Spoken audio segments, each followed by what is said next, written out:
atau 30 kasus yang terjadi di Kota Tasikmalaya dan menyebabkan 8 orang harus mendapat perawatan di rumah sakit dan sisanya berangsur sembuh. Terdampak karena ditutup tuh saluran air yang harusnya air tuh ngalir ke gorong-gorong atau lubang itu, tapi ini ditutup. Padaan dari kita semua gitu, dari masyarakat Kota Tasikmalaya khususnya untuk bisa lebih berhati-hati ya. Assalamualaikum warahmatullahi wabarakatuh. Selamat siang Baraya Priangan TV, kembali lagi bersama saya di informasi terhangat hari ini. Tentunya saya tidak sendiri, saya selalu ditemani oleh rekan saya, ada Teh Rifdah Zuhdiah. Teh Rifdah, gimana kabarnya? Sehat? Alhamdulillah sehat. Resma kabarnya? Sehat. Resma gimana ya? Alhamdulillah. Oke, Teh Rifdah, di episode sebelumnya Baraya Priangan kita sudah membahas informasi dan berita terhangat. Dan ini berbeda daripada hari biasanya. Kenapa berbeda? Karena edisi hari ini dari informasi dan berita yang termuat itu hampir 90% didominasi oleh informasi musibah. Ya, musibah dan bencana alam gitu. Ini menjadi suatu keprihatinan ya Teh. Betul. Untuk kita dan juga bentuk kewaspadaan untuk bisa lebih berhati-hati. Tadi sudah kita sampaikan ya Teh di episode sebelumnya di Ulas Berita. Ada informasi tentang kebakaran ya Teh, kebakaran gas LPG, kemudian banjir, longsor, kemudian dari kesehatannya tuh ada DBD. DBD dari wilayah Kota Tasik, dan beberapa informasi bencana alam lainnya. Ini sebetulnya menjadi salah satu hal yang perlu kita jadikan sebuah perhatian gitu, termasuk di yang sekarang juga ini dari Kota Tasikmalaya disampaikan katanya cuaca ekstrim masih terus terjadi, masyarakat waspadai DBD. Ini berbicara DBD, saya informasi dulu, sampaikan dulu informasinya. Memasuki tahun 2025, kasus penyakit demam berdarah atau DBD di Kota Tasikmalaya harus terus diwaspadai. Sejak awal bulan Januari 2025, kasus DBD di Kota Tasikmalaya terus mengalami peningkatan. Berdasarkan data dari Dinas Kesehatan Kota Tasikmalaya, hingga 22 Januari 2025, setidaknya tercatat sebanyak 30 orang atau 30 kasus yang terjadi di Kota Tasikmalaya dan menyebabkan 8 orang harus mendapat perawatan di rumah sakit dan sisanya berangsur sembuh. Di sini juga disampaikan bahwa katanya kasus DBD di Kota Tasikmalaya ini harus tetap diwaspadai dikarenakan cuaca ekstrim yang masih terjadi dan menyerang berbagai segmen usia. Termasuk dari Dinas Kesehatan juga menyampaikan himbauan kepada kita semua bahwa guna untuk mengantisipasi peningkatan kasus DBD di awal tahun, petugas kesehatan dan Dinas Kesehatan serta Puskesmas terus berupaya melakukan upaya teknis pencegahan dan penanganan atau DBD. Seperti masif mengedukasi masyarakat tentang gerakan serentak, pemberantasan sarang nyamuk, dan menerapkan konsep 3M, yakni menguras, mengubur, dan menutup tempat penampungan air.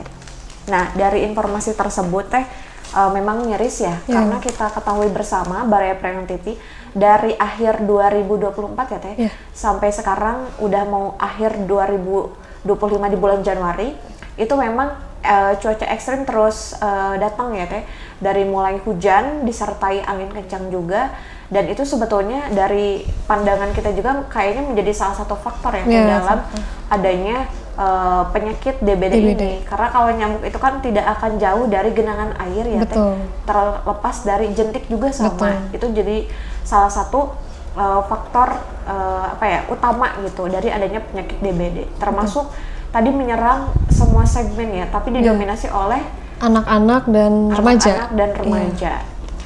Menurut pandangan Teteh terkait bencana atau musibah di Priangan ini sebagai masyarakat Kota Tasikmalaya ini gimana Teh dari Teteh sendiri? Ya, sebagai masyarakat Kota Tasikmalaya memang perlu adanya waspada ya. Waspada dan aware, sadar gitu ya, bahwa faktor-faktor apa sih yang bisa menyebabkan seperti DBD tadi gitu kan, karena kan memang saya baca gitu ya, kita baca dari salah satu sumber itu kan nyamuk DBD itu memang membawa infeksi virus ya yang dapat menyebar ke penderitanya gitu. Sedangkan perlu diketahui juga nih buat Baraya Priangan bahwa ada beberapa gejala nih Teh, gejala demam berdarah yang harus segera ditangani karena bisa menyebabkan kefatalan ya kalau nggak segera ditangani untuk si DBD ini.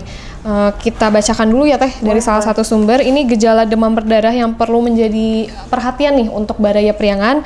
Yang pertama itu ada demam Yang kedua ada muncul bintik-bintik kemerahan. Yang ketiga ada nyeri sendi, nyeri otot, nyeri pada area belakang bola mata, dan manifestasi perdarahan kulit, mukosa, dan pencernaan. Jadi berdasarkan sumber yang sudah kita baca tadi ya, itu gejala-gejala itu memang perlu diwaspadai nih, disadari bahwa misalkan udah ada muncul gejala bintik-bintik merah nih, perlu kita tanyakan kepada ahli atau pakarnya gitu ya Teh, atau ke puskesmas atau layanan kesehatan terdekat gitu ya Teh. Betul sekali. Ya, jadi untuk menurut Teteh nih Teh, yang sudah tadi gejala-gejala kita baca nih sebagai masyarakat itu Teh gimana untuk mengantisipasi terjadinya DBD atau penyakit-penyakit yang memang menular gitu ya istilahnya. Kalau berbicara yang bisa menyebar. Ya, berbicara penyakit memang kita semua pasti ingin sehat semua ya. Kan? Betul. Tapi tentunya harus ada kehati-hatian dan kewaspadaan dari kita semua gitu, dari masyarakat Kota Tasikmalaya khususnya untuk bisa lebih berhati-hati. Apalagi katakanlah sekarang itu pancaroba ya. Cuaca itu memang udah nggak bisa, istilahnya pagi-pagi kadang-kala kita mau jemur baju kayaknya panas tapi hujan gitu. Itu kan sesuatu yang tidak bisa kita prediksi meskipun ada BMKG gitu, dan BMKG juga kan kadang kalau misalkan kita yang melek banget di handphone tuh suka ada notifikasi ya Teh, misalkan hari ini cuaca Kota Tasikmalaya berawan tapi akan terjadi hujan petir misalkan. Itu kan ada kehati-hatian juga, kewaspadaan.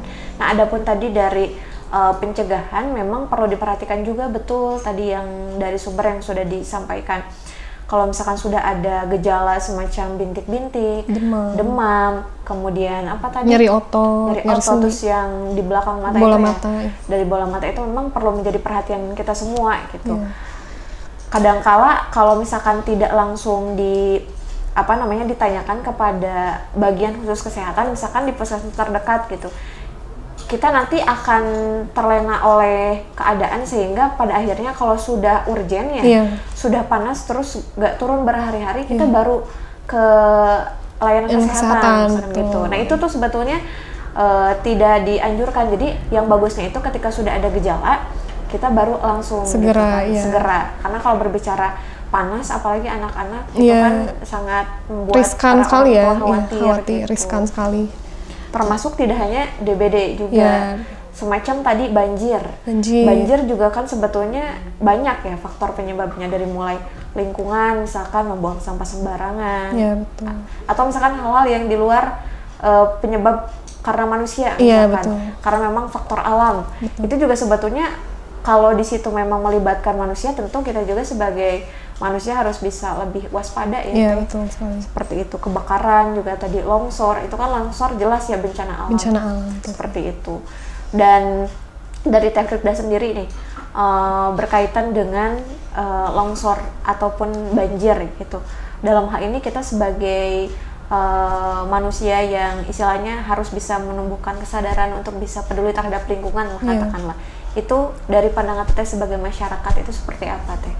Ya mungkin kalau untuk longsor gitu kan kita tidak bisa tidak bisa ada tindakan yang memberhentikan kejadian itu gitu kan. Jadi mungkin kita sebagai masyarakat memang harus pilih-pilih nih ya Teh, untuk tempat tinggal, atau kita sebelumnya tuh survei dulu nih, kira-kira kalau kita tinggal di daerah yang rentan longsor, banjir, ini aman nggak gitu ya. Mungkin salah satu antisipasi kita sebagai masyarakat ya seperti itu gitu. Dan pastinya lebih berhati-hati lagi ya Teh, karena tidak bisa kita prediksi, namanya bencana alam itu kan tidak bisa kita prediksi gitu. Jadi pandangan saya gitu mungkin seperti itu gitu Teh. Kalau untuk menurut Teteh gimana Teh?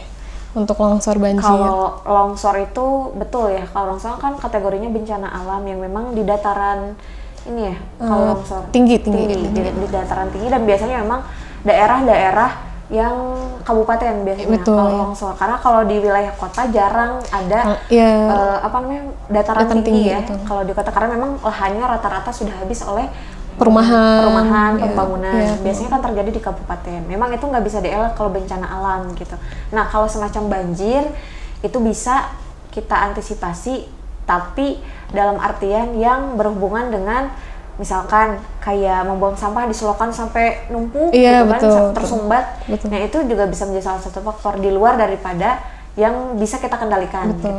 Mungkin juga diperhatikan saluran-saluran air gitu ya Teh, karena kan emang ada sebagian orang gitu ya Teh yang tidak memikir panjang untuk masyarakat sekitar gitu Teh. Kalau di daerah saya nih ya Teh, ada itu yang jadi dia tuh nutup nutup saluran air gitu teh. Yang itu tuh bisa menyebabkan banjir untuk Perum yang lain, daerah lingkungan dia sendiri gitu. Jadi lebih egois mungkin ya teh, karena lebih mementingkan untuk daerah dia gitu, sedangkan padahal yang lainnya juga akan terdampak. Iya, akan terdampak karena ditutup tuh saluran air yang harusnya air tuh ngalir ke gorong-gorong atau lubang itu, tapi ini ditutup gitu. Jadi memang harus ada kepedulian dari setiap individu teh. Jadi nggak hanya misalkan mengandalkan satu kepala daerah, tapi harus ada kesadaran dari masyarakat itu sendiri gitu ya teh. Betul. Karena memang yang kadang-kadang manusia itu memang harus kita kita tegur dulu gitu ya, dengan adanya misalkan bencana-bencana gitu ya teh, timbul kesadaran. Iya, baru timbul kesadaran gitu kan. Tidak semua, tidak semua kadang-kala gitu. Ya ini hanya mengambil kasus contoh di daerah saya gitu kan ya, yang bisa menyebabkan banjir gitu. Betul.